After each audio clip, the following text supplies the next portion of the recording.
What's up, everybody? We're back with another episode of TFI, the Filmmakers Infomercial, also known as the fifth best podcast in the world. All right, but that's besides the point. I was off last week. I don't know why. Taking a break. I don't know. Didn't really want to edit. Who knows? But I'm back this week, and we got some good stuff for you. All right. Now, I'm going to start a little segment in the beginning of kind of talking about trailers that I've seen or movies that I've seen in the theaters that I recommend you see.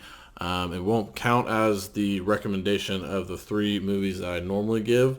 This will be kind of like what I've seen and things to be hyped about. And, you know, if you want to go to the theater, I'm a big theater goer. I love going to the movies.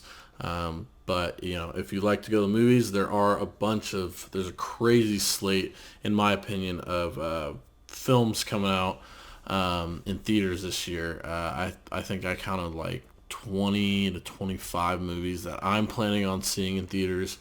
You know, and then I'll see them and I'll let you know if you should go see it.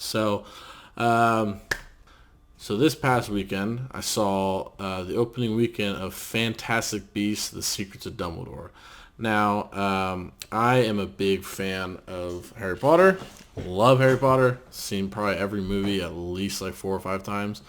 So for me, I kind of just follow the prequel series, Fantastic Beasts.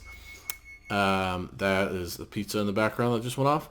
But for me, I went to go see it, and you know, the Fantastic Beasts, it still has that feeling of Harry Potter. They actually do return to Hogwarts in this film. A couple of good shots throughout the film, little callbacks to the old films. But all in all, if you're not like a Potterhead, you know, maybe don't chalk it up. Don't have to go see it. You can rent it or watch it when it comes on demand. Another film I just saw a couple weeks ago was Marvel's Morbius. Actually, Sony's Morbius.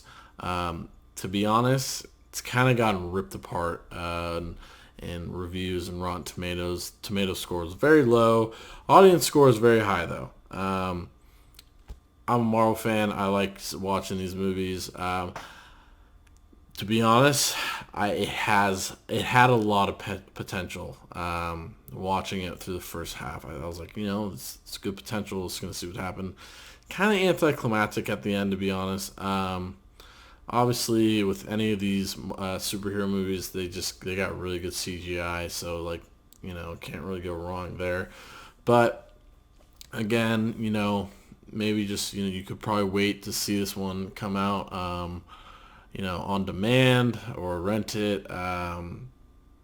But you know, if you're a theater goer and you want to go see the movies, you know, it's an interesting movie to watch. Probably not a lot of people know about this Marvel character, but I digress about that.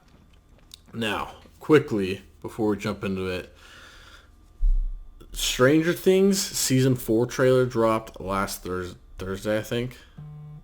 Tuesday, I don't know. It dropped last week. And let me tell you, I was so hyped. All right. Beyond the point that it's literally been like 4 years since the season 3 ended. I watched the trailer and I was like, okay, it's about to get real here. The villain from you know, what's it called? The Upside Down. Excuse me.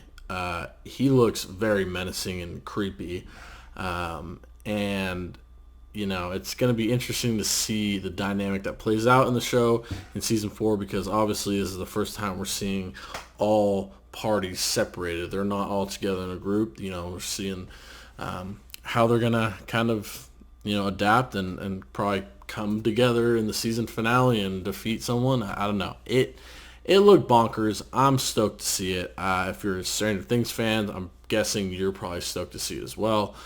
That weekend is going to be nutty because also you can see I've grown a mustache.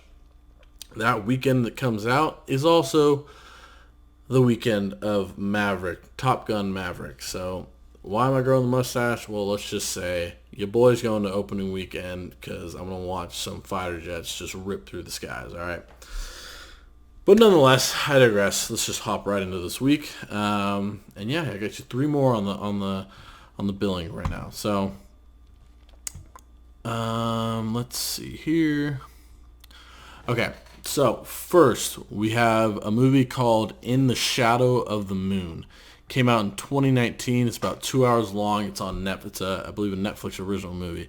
I'll give you the log line. A Philadelphia police officer struggles with a lifelong obsession to track down a mysterious serial killer whose crimes defy explanation. I thoroughly enjoyed this movie. I'm a big sci-fi guy, and it has that kind of twist and turn aspect where you're trying to figure out in the first few, kind of first half, and then you kind of figure out relatively quickly. In my opinion, if you're kind of intent on watching it, what's going on and what's kind of the dynamic that's happening. But you kind of don't realize, I guess, the turn it's going to take towards the end. I really like this movie. I think you'll like it too. It's literally kind of, for those people that like serial killer vibes, ladies, I know you love your serial killer documentaries. I think you'll like this too. It's got cop versus serial killer. It's very interesting. So can't recommend this one enough. I really liked it. Next. Now, I just watched this movie last week as well, for the first time ever. Some of you might be like, why did you watch the first time ever? How to Train Your Dragon, all right? I'm not going to say it's my new favorite animated movie, but I actually thoroughly enjoyed this. And I'm going to probably go watch the second one and third one here soon, just so, watch the trilogy. But it came out in 2010, about an hour 40. I really enjoyed it. You got Hiccup, the young Viking that's looking for acceptance among his clan and like his father, and kind of wanted the girl and the friend group, and I guess, or his non-friend group, if you will. And obviously he gets his boy Toothless. It's fucking big old black dragon. He's awesome. But yeah, there's this hype scene that I kind of knew about the score. I like the score in it. I knew about the score. It's called, I think it's called Test Drive. Yeah, not the song in the score is called Test Drive, and I had heard that part of the score first, so I kind of knew when that scene came. I was like, oh, okay, I kind of know how this scene's gonna play out. But let me just say, it was hype. So. And yeah, I mean, it's pretty much got a all-star cast as the voices for it. I mean, Jay Baruchel, Gerard Butler, Craig Ferguson, America Ferrera, Jonah Hill, T.J. Miller, Kristen Wiig. I mean, pretty solid cast voicing it. So, fun movie. Like I said, I'm gonna watch the second one probably here soon because I like animated movies. It's always fun to watch an animated movie every once in a while, right? Just be a kid for a little bit. Don't take life too seriously. Last but not least, all right, my boy King. Shouts out my boy King out in the AZ. So he actually recommended this one to me. And I'm always open if anyone wants to recommend things to me that I haven't seen. But this one is called Trust No One: The Hunt for the Crypto King. All right, this came out about, I believe, 2 weeks ago on Netflix. It's a documentary, about an hour 30 long. And let's just logline it. A group of investors turn sleuths as they try to unlock the suspicious death of cryptocurrency multimillionaire Gary Cotton. Jerry, yeah, it's spelled like it's Gerry. I think it's Jerry, to be honest. Jerry Cotton and the missing $250 million they believe he stole from them. I like documentaries like this. Just like something suspicious or weird happens, someone disappears with a bunch of money, and people are just like, what the F happened? And it's just like, how are we gonna find our money? Or like, this guy poofed in the thin air, like what's going on? I highly recommend this one. Obviously crypto is a big thing going on right now, or the past obviously couple of years, and this guy pretty gnarly scheme together. You'll figure out throughout the documentary that it was a pretty gnarly scheme to pull off what he did. But I will say no more because it's a documentary and you kind of got to watch it to understand what happened. So yeah, that's it. All three of them are on Netflix, and if you follow anything in the stock market, Netflix stock is tanking right now. So yeah, if you're a Netflix user, I mean, we got to prop them up, all right? They give us some good content, all right? Not saying everything's the greatest and everything's for everyone, but there are, you do have some gold little gems in there for the enjoyment.